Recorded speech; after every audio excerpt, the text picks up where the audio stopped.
이제 그 직장 생활에 대해서 한번 여쭤보고 아, 싶은데, 네. 제가 이제 그 전에 직장을 다니다 최근에 이직을 해서 지금 한 2달 좀 넘었는데, 예.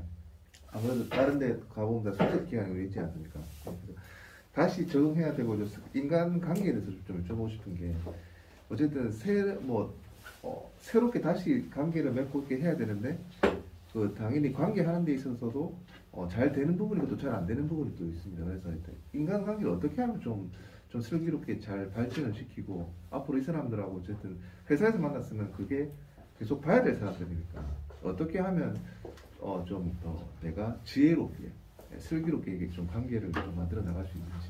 네. 그래서 제가 이제 쌤한테 뭐 말씀을 지금 드리겠지만, 아까 사람은 무엇인가 하는 질문 못지않게 큰 질문인 것 같아서, 인간관계를 어떻게 하면 잘할 수 있느냐 그러면 좀 일반적인 말씀을 해주실 것 같아요. 그래서 조금 더 한 단계만 더 좁혀가지고, 예를 들면 그 화상이랑 어떻게 지내면 좋은지 뭐 하는 질문처럼, 내가 특히 인간관계가 좀 어렵게 느껴지는 사람은 어떤 사람이냐, 뭐 이런 질문은 어떠실까요? 제가 저는 참고로 성격이 MBTI에서도 제가 좀 내성적이거든요. 네네. 네, 그래서 외향적이 아니고 좀 내성적인 그런 게 많이 전개되어 있기 때문에 저하고는 완전히 좀 극단적으로 반대인 사람을 만났을 때, 네, 저는 이게 계속 좀 꾸준하고 이게 감정의 기복이라든가 이 업다운이 많이 좀 없고 좀 잔잔한 그런 호수 같은 그런 성격인데. 호수 같은 성격. 네. 네, 호수. 네. 네. 저하고 완전히 이게 좀 극도로 반대인 사람하고 제가 마주쳤을 때, 예. 제가 아무래도 좀 이렇게 밑에 들어다 보니까 좀 맞춰야 되는 부분. 네, 그래서 저하고 비슷한 사람은 당연히 좀 편한데, 네. 완전히 좀 성향이 반대인 사람하고 좀 대할 때, 예. 그런 사람을 좀 상대할 때 어떻게 하면 좀 괜찮을까요? 예, 알겠습니다. 훨씬 네. 질문이 현실적이고 네. 선생님께 또 대답하시기에 좀 더 도움이 되실 질문이신 것 같아요. 선생님, 오늘 생일을 맞은 39의 하종엽 님이 직장을 이직한 지 얼마 안 됐다고요.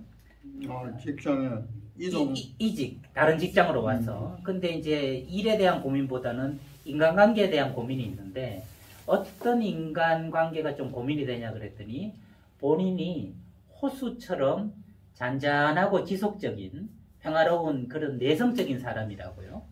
근데 이거하고 반대되는 타입, 뭐 말씀 안 하셨지만 용암처럼 들끓는 외향적인 사람, 이런 사람이 특히 아래 말고 위일 경우에, 이런 사람한테 내가 처음 들어갔기 때문에 적응을 해야 되는데, 이런 외향적인 사람과는 어떤 방식으로 적응을 좀 하면 좋겠습니까 하는 인생 고민 선생님께 청하고 있네요. 근데 이제 사람 관계라고 하는 것은 둘이 만나든지 셋이 만나든지 찬물하고 뜨거운 물하고 섞는 거나 같아요.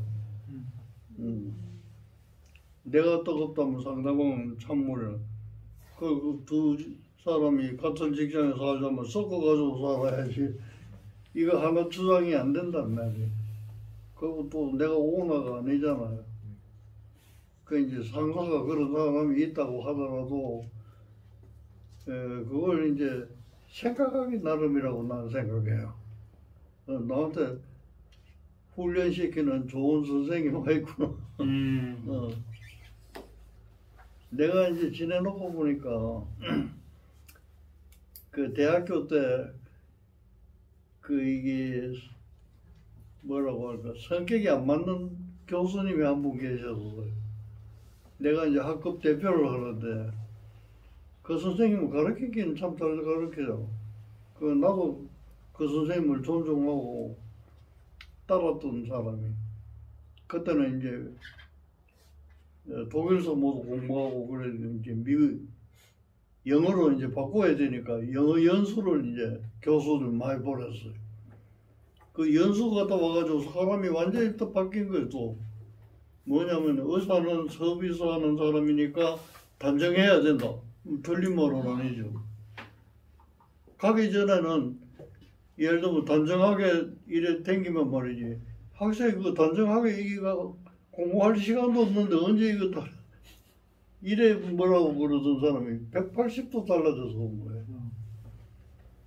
그래서 나는 그때 가난해가지고 정복이 없어서 그러니까 정복이 없으니 넥타이 맬 일도 없고. 그랬더니 넥타이를 메고 오라는 거야.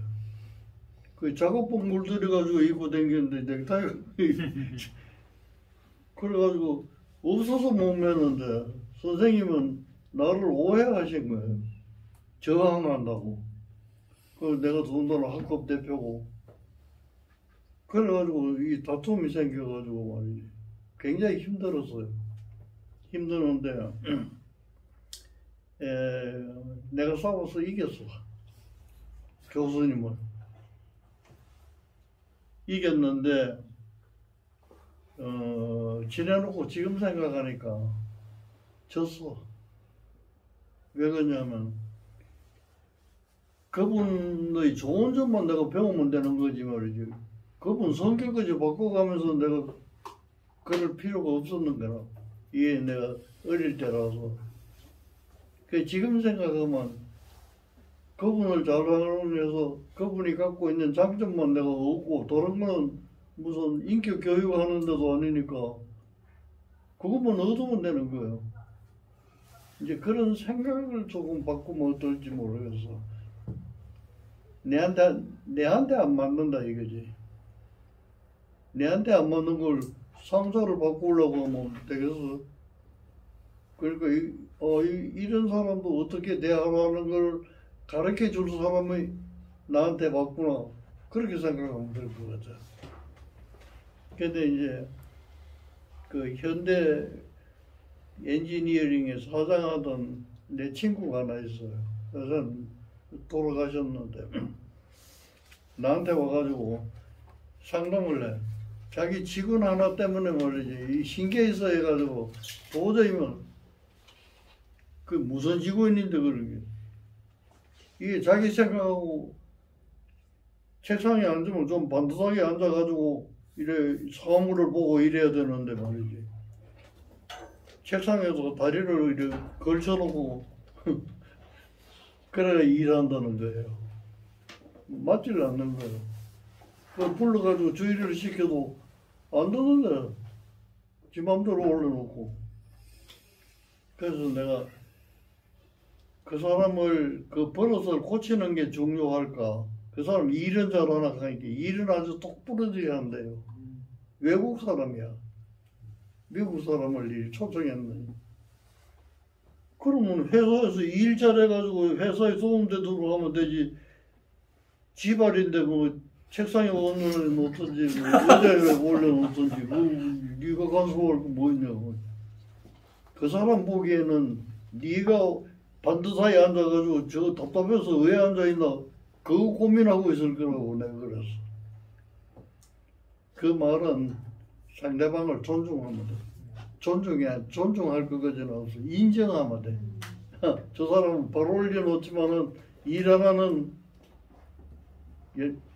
딱 부러지게 해주다. 이제 그러듯이 생각을 나한테 내성적인 게 아니라 외향적인 사람은 이렇게 대해야 된다 하는 걸 가르쳐 주기 위해서 왔다. 그러면 되는 걸 같아. 거꾸로. 그러면 지금은 그 얘기를 하지만은 그 외향적인 사람은 내향적인 당신을 보고 얼마나 답답해 할까. 그렇지.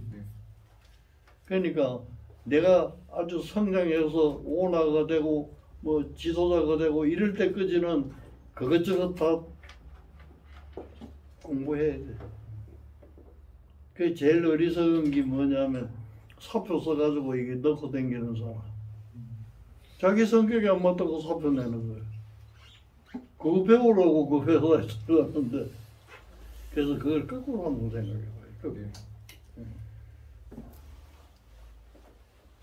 그 선생님 널 외향적인 사람은 이래 대해야 된다. 이거 가르쳐 주는 거네. 그러니까 우리가 한 가지 가지고는 살 수가 없어요. 이런 사람도 만나고 저런 사람도 만나고 뭐 온갖 사람 다 만나. 그리고 온갖 사람을 다 만난다면 그런 기술을 많이 갖고 있는 사람이 소통이 잘 될까? 오로지 내향적으로 사는 사람만이 소통이 잘 될까? 그 얘기. 그 나도 많이 변했어요. 대학교 다니기 이전까지는 나는 왜 뭐 수줍음이 그렇게 많은지 말이지. 이래 사람 앞에 잘 못 나섰어. 학교에서 이제 뭐 반장으로 가면 차려 경례 이 소리밖에 못했어. 여학생이 지내가면 난 담벼락에 이렇게 붙어 있다가 지내가고 나면 그건 좀 과장하면 뭐 그렇게 부끄러운지 모르지. 심지어는 고등학교 다닐 때는 내가 화장실에 갔다가 종원 쳤는데 늦게 들어가서 그래서 수업을 하고 있는 거야 선생님이. 그때 내가 문을 열고 들어가니까 이거는 앞에 나와. 나 단단히 혼나는 줄 알고 앞에 교단에 나를 이래 세우더니 말이지. 적어도 너희들 말이지 이거는 같은 양심을 좀 갖고 있어야 돼. 이 또 무슨 소리지? 늦게 들어오면서 내가 얼굴이 벌게가지고 들어오니까 늦게 들어오는데 대한 미안한 감을 얘는 갖고 있다 이 말이야. 나는 그런 게 아니에요. 그래서 이제 얼굴이 잘 붉어지고 이러니까 이제 그 선생님은 그렇게 생각하신 거예요. 그 적어도 이건우처럼 이 정도 양심은 가져야지 말이지. 이러고 하시는 얘기가 하는 거예요. 나하고는 관계없어요. 이게 바뀌기 시작하는 게 대학교 들어가서. 바뀌니까 또 너무 좋아. 이 사람도 대할 수 있고 이 사람도 대할 수 있고. 전에는 이 사람 아니면 뭐 나는 안 돼. 모르겠어. 작은 내 경험이지만은 한번 그 선생님한테 열심히 배워보세요.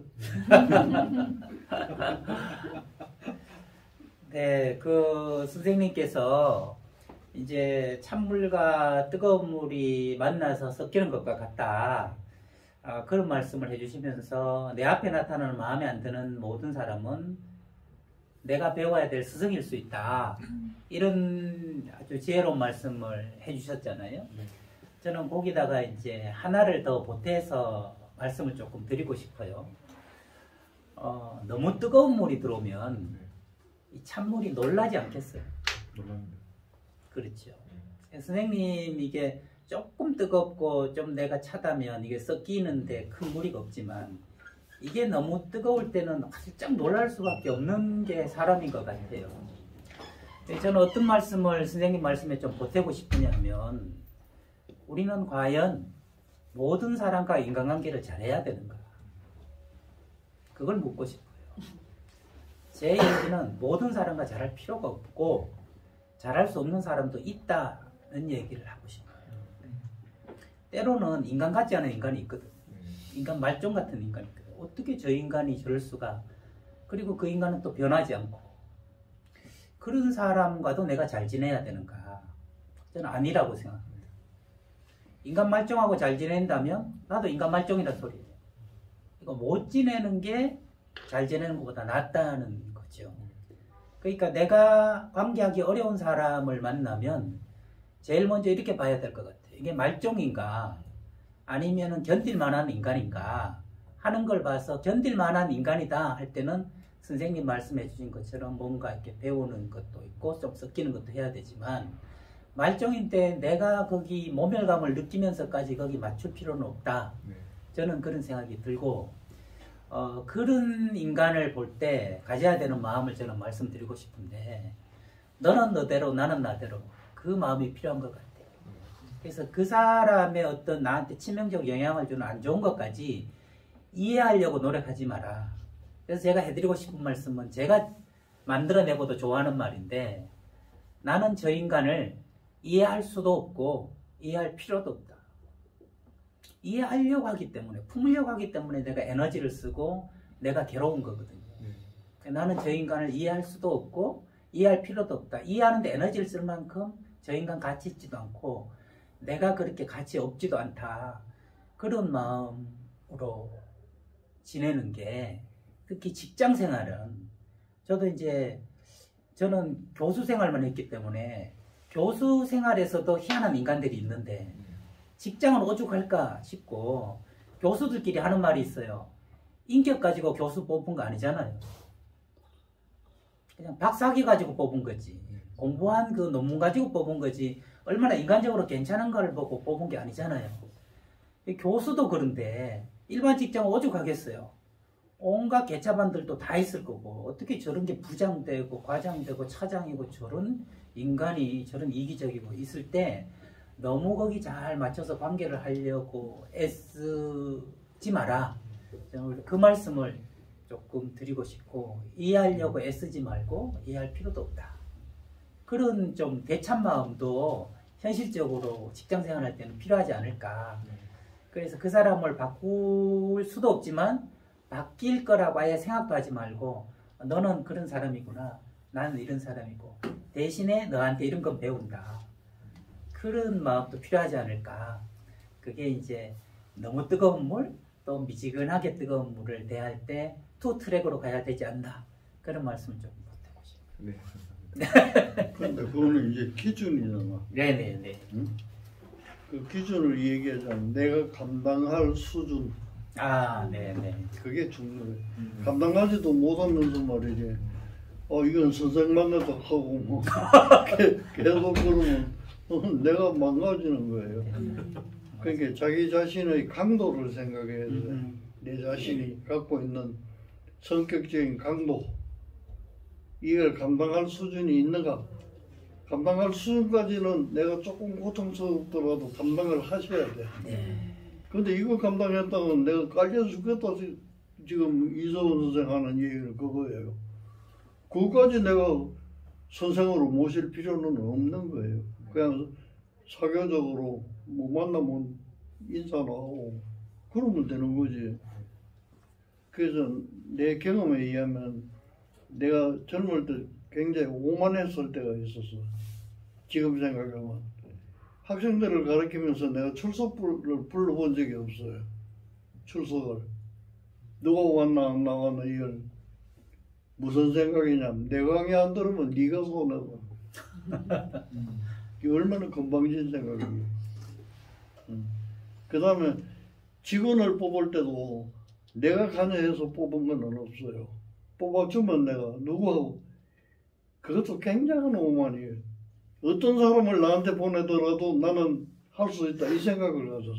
그게 아니라는 걸 알 때까지는 굉장히 오래 걸렸어요. 내가 내 강의 안 들으면 네가 손해지. 출석 안 부르. 그런 오만함이 이제 나는 환자를 치료하면서 조금씩 깨달아갔지만은 시간이 많이 걸리더라는 말씀을 드리려고 그러는데. 하정우 선생님, 네. 선생님 말씀에 이제 제가 BBC 영국의 BBC 방송에서 봤던 우리 동물의 왕국 같은 것에서 놀라운 걸 하나 봤는데 보아뱀이 이게 무서워하는 독진해가 있어요. 진해. 그걸 보면 도망을 가야 돼요. 근데 어린 보아뱀이 몰라서 그걸 삼켰어요. 그럼 어떻게 되냐면 이 독진해가 내장을 다 먹고 나가요.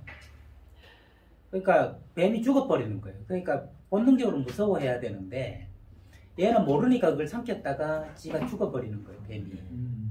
그래서 저는 그걸 보고 이거구나 이런 생각을 했어요. 왜냐하면 저는 이제 부부 상담을 많이 했단 말이에요. 한 30년 했는데 남편이 독진해인데 자꾸 품고 있는 아내들이 많더라고요. 이거는 헤어져야만 되는 사람이에요. 근데 내가 어떻게든 소화할 수 있다고 자꾸 생각을 해요. 또 남편도 그래요. 이 아내는 독진해야. 그래서 이거 견딜 수가 없어요. 이런 사람은 빨리 떨어져야 되거든요. 떨어지고 내 살 길을 찾아야 되는데 자꾸 미련하게 자기를 과시하는 거죠. 언젠가 이 사람이 변하겠지. 안 변해. 그러니까 아직 결혼을 안 하셨다니까 얼마나 다행인지 모르겠어요.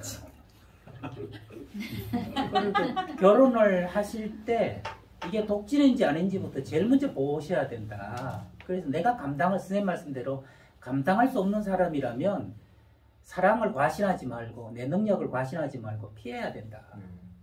그러니까 이게 꼭 결혼에만 해당하겠어요. 직장에 해당하고 모든 인간관계에서 과연 이 사람이 내 깜냥으로 감당할 수 있는 사람인가 하는 걸 먼저 판단해서 그 다음에 내 처신을 결정하는 게 그게 지혜롭다. 선생님 말씀과 제 얘기를 종합하면 그런 기준이 있게 되는 것 같아요.